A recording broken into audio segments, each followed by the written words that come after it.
Good day. I'm Christopher Busby. I'm a scientist. I was trained as a physical chemist, but then I became interested in epidemiology. And basically I'm interested in all areas of science relating to the effects of the world, of contamination and of all of these things that happen in the world on human beings and animals. For a while I was the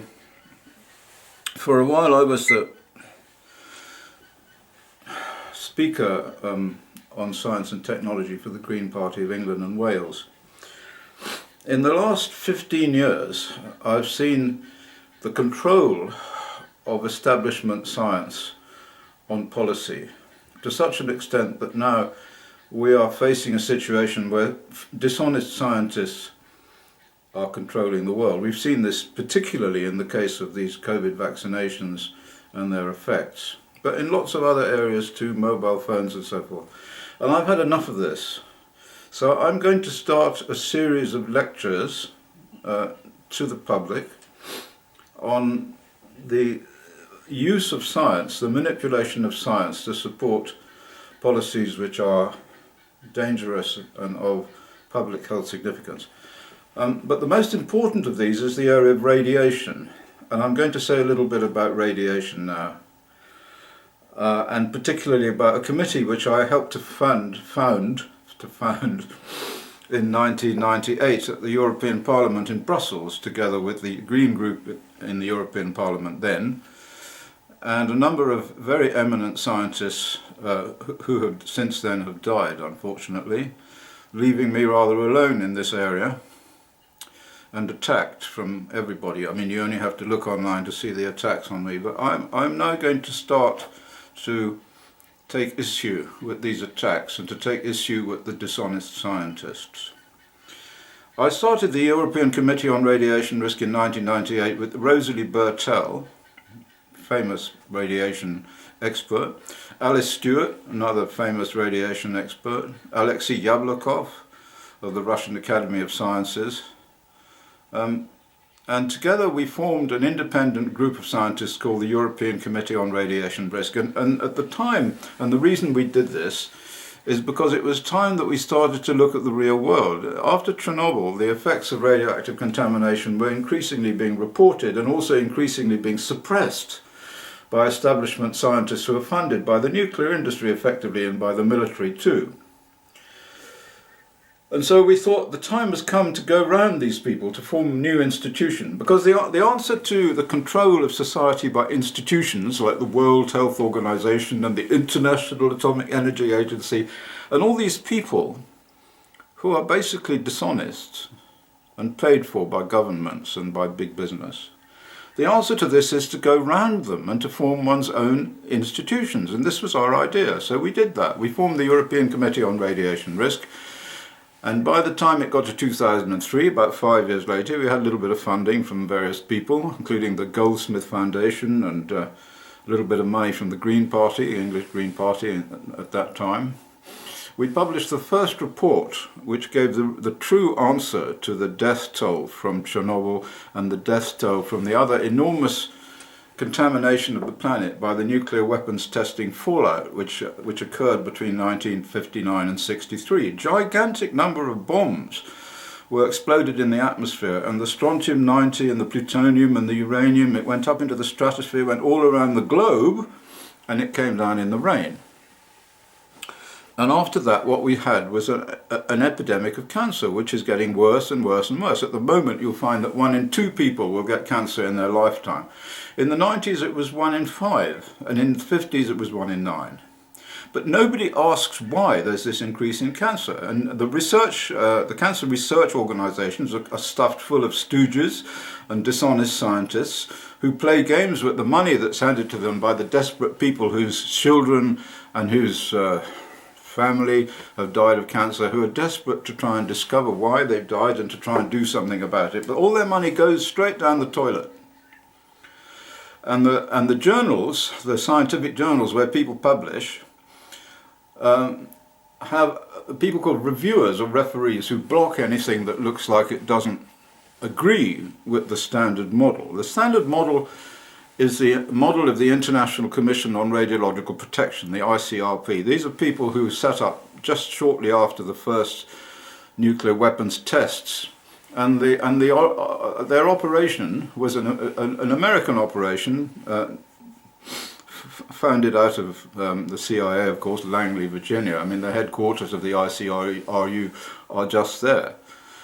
And these people have tried consistently to block evidence that there's a problem with their risk model. What is a risk model? A risk model is something that is a model that tells you how many cancers you get after a certain amount of radiation. And if you get twice as much radiation, you get twice as much cancer, and so on.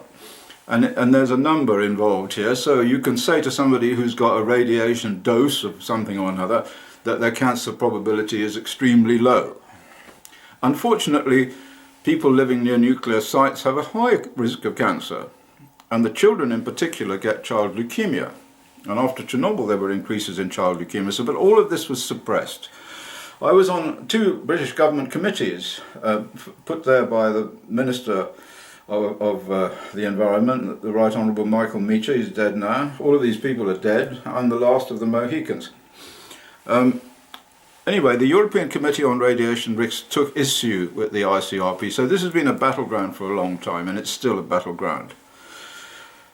This is the latest report of the ICRP. This is it. It was published in 2007, and this tells you how many cancers you're going to get for whatever dose it is of radiation. Lots of tables here that tell you how to calculate how many cancers you're going to get. Of course, unfortunately, it's rubbish. By 2010, we had the support of an American lawyer, Stuart Smith, who funded us to do research in the European Committee on Radiation Risk, and we published a second version of this, which was updated with new information. So this is the 2010 version of the 2003 report that we made on the correct radiation risk model.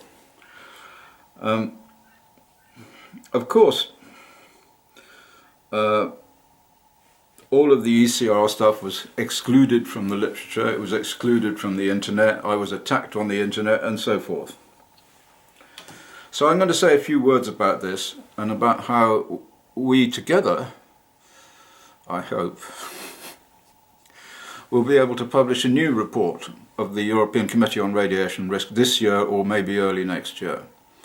And for this we need some funding, and so we would ask you to support this operation. The reason why the new report is so important is because between 2016 and today, I've managed to break through to the scientific literature. So in other words, I've made enough of an impact after 20 years of doing this stuff and writing 2 books and doing videos and so forth. Many of my videos you'll find on the internet, some of them have been taken down.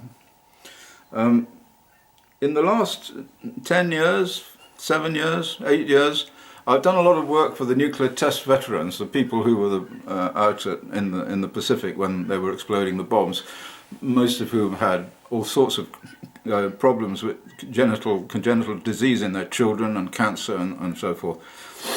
And so I managed to write a few papers which got published, and these are very important papers. And the most important one of them is the one that was written in 2016 about Chernobyl, which I published with Inga Schmitz-Feuerhaker, who was another member of the original member of the European Committee on Radiation Risk. She was a physics professor. She is a physics professor. In fact, she's still alive.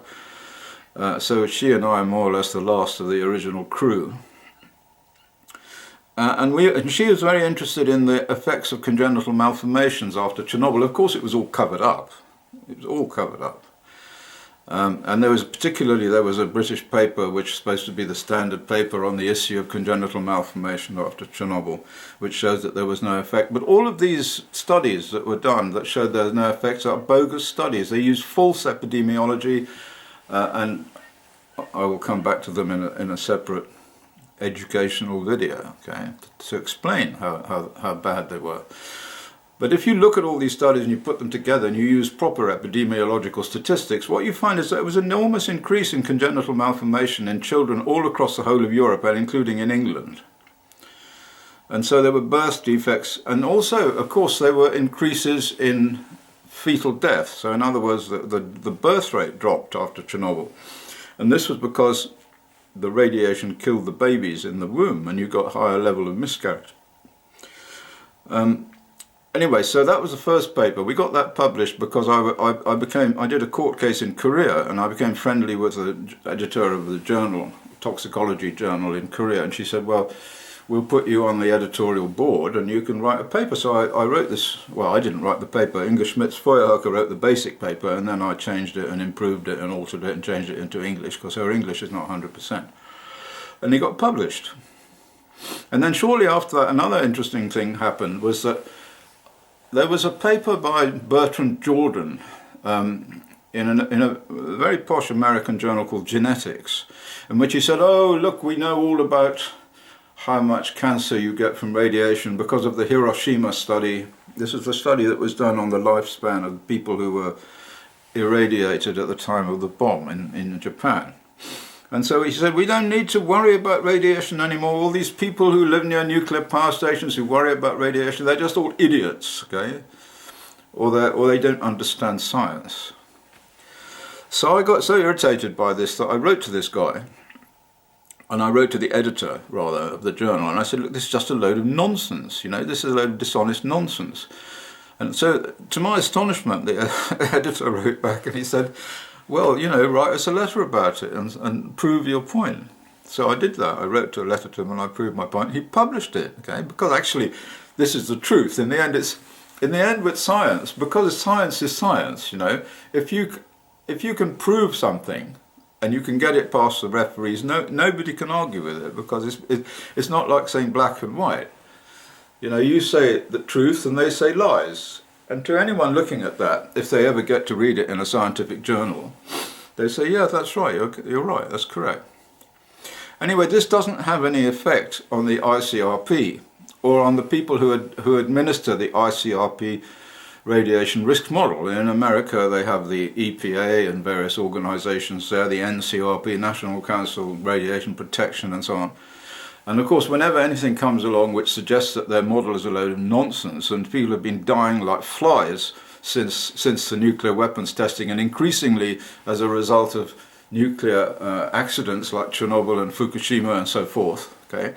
Cover up, cover up, cover up, cover up. Just like all the other cover-ups that there occur, which I will come to incidentally also.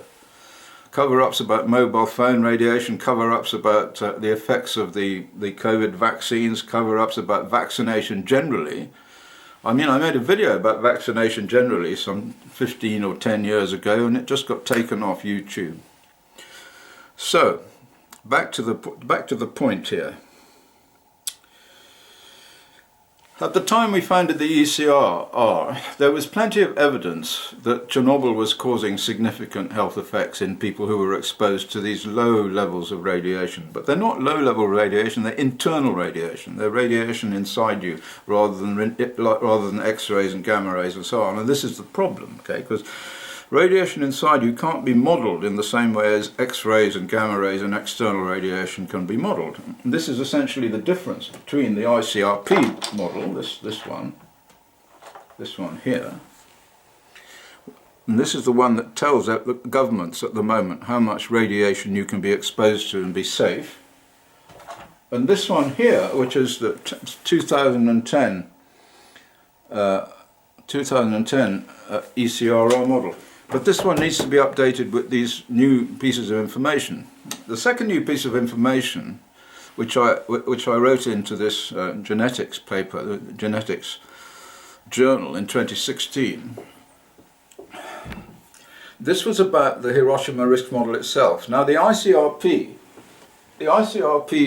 bases its model on the radiation dose that these people got after Hiroshima. So they're standing out in the open, it goes bang, you get a gamma ray dose and they can calculate the dose. But they didn't take into consideration the enormous amounts of radioactive particles that came down in what's called the black rain. After Hiroshima, for about 2-3 hours afterwards, there was a lot of rain, heavy rain, and it was black.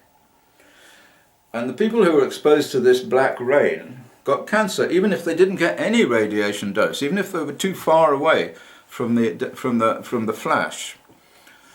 I brought this into the big court case I took on behalf of the nuclear veterans in the Royal Courts of Justice in 2016. And I invited a famous scientist, a little man called Soji Sawada, who's a professor at Nagoya University, to come along, because he's an expert on this issue of the black rain. He did lots of research papers on it, so on.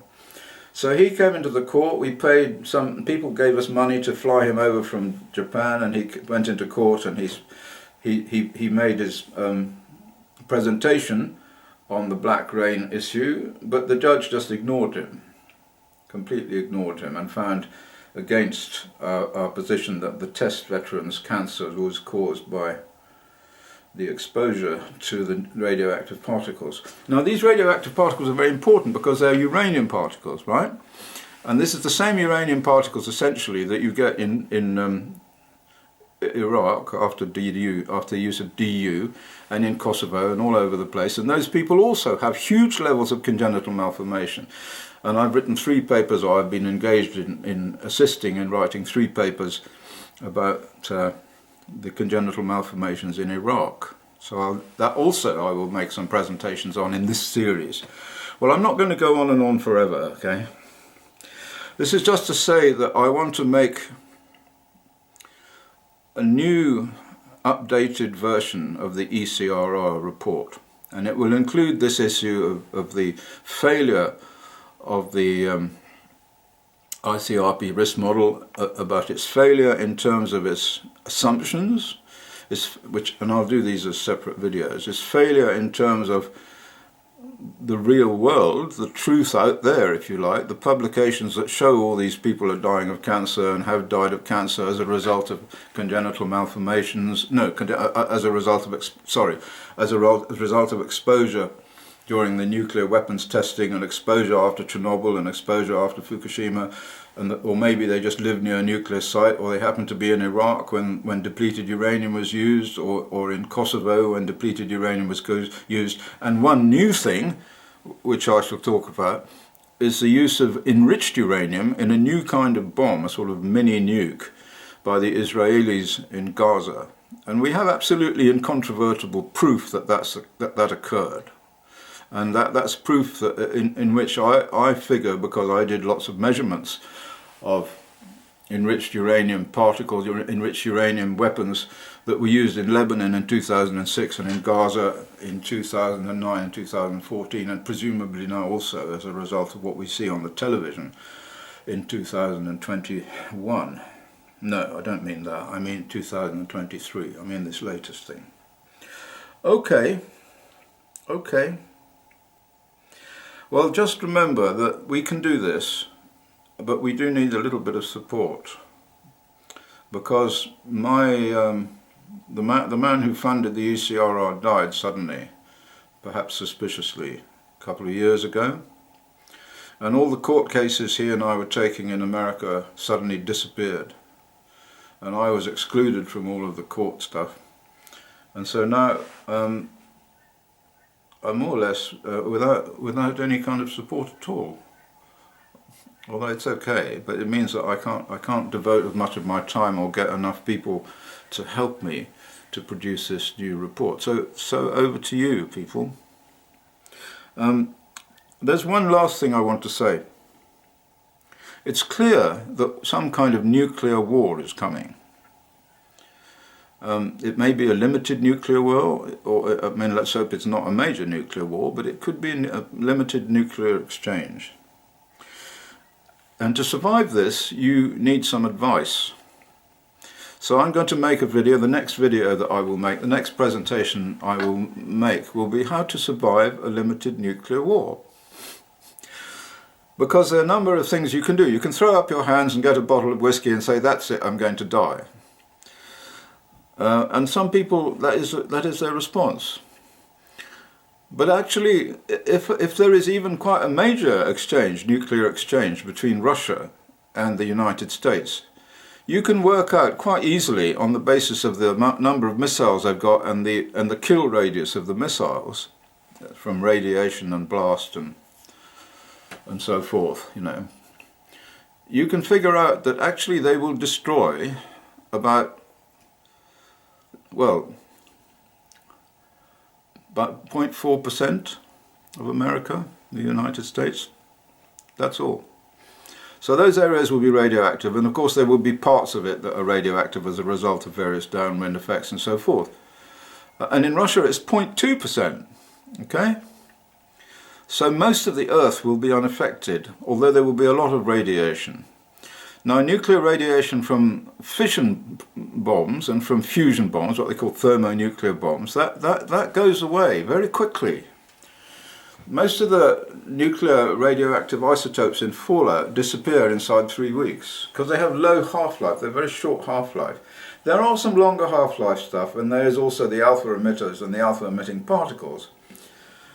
But without a Geiger counter, you won't know where they are. You'll be blind. You'll walk through the forest like this forest here, and it will look beautiful. The birds will sing, just like after Fukushima. We saw all these pictures of the affected areas following Fukushima, and the radiation went in a particular direction, of course, but you wouldn't know that unless you had a Geiger counter.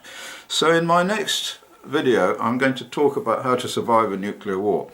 And I'm going to put aside all of this nonsense that gets told you by local authorities about how you should pack into a special suitcase certain things like a transistor radio and spare batteries and this and that. The most important thing you need is a Geiger counter. You need to know how to use it, all right? And you can get Geiger counters now for about 50 quid, 50 euros, Chinese ones. They're not great, but they work, and they're better than nothing. Because if you've got nothing, you can walk straight into death. You can walk into a bite from an invisible snake. So thank you for listening, and tune in to this, what shall I call it, channel series of videos, educational submissions to the planet, whatever. Thank you.